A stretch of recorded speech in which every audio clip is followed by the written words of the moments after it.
We listen to the customers. Whether it's an issue that another dealership can't solve, we will do it. We were voted #1 RV dealer in the interior due to every department, parts, service, warranty, sales, because we take care of our customers. The Blazers come into the new season in a similar spot they were a year ago, icing a relatively young defensive core that will have to grow up pretty quickly. But with the playoff experience some of the rookies got during the last 2 runs, the coaching staff feels good about the group they've got. We're young on the back end, but we've got experience back there. Sam Griss is going to be the 20-year-old back there that's going to have to lead the way with our group. Landon Cross is the 19-year-old that's going to have to be a leader as well too. I've been real happy with Josh Connolly to this point. He's had an excellent first day. Ryan Rahill has had a real good camp to this point. And we're going to expect young guys to step up. The Blazers are minus 3 key pieces of their defensive core from last year. Gone are Tyler Hansen, who decided to forfeit his 20-year-old season, Marek Urbis, who's now playing pro in his home of the Czech Republic, and Joel Edmondson, the anchor on the back end. Now suddenly, 20-year-old Sam Griss steps in as the veteran of the group.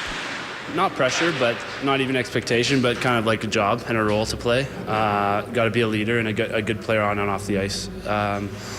It's important to be vocal. I know that Hansen and Edmondson are both really vocal guys, and I try to watch them and be like them as well, and be supportive of all the players, and just kind of be there for one another.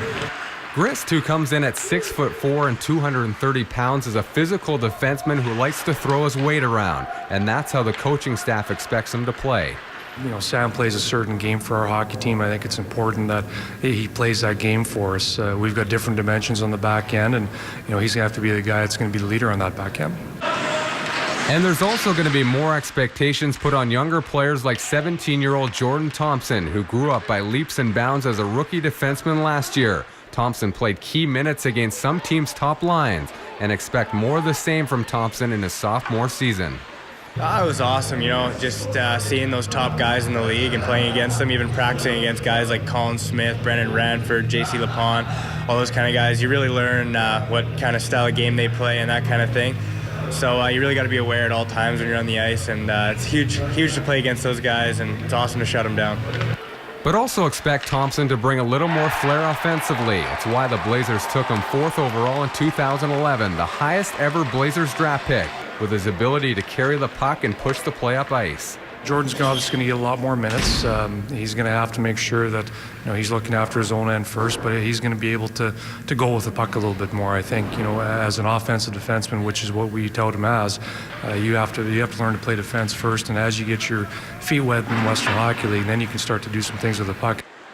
And with the tools he's learned from the likes of Hansen, Urbis, and Edmondson, Thompson is ready to step into more of a leadership role, showing the young D-men how to play in the WHL. It feels good, and that you got to know that those young guys are watching you out there, and the young guys on our bench that are come up as rookies, and you got to show them how it's done, and then they can carry on from us. So it's nice, and Hansen and Edmondson, Griss, Urbis, they all did a great job teaching us young guys so we can come in and do the same thing they did.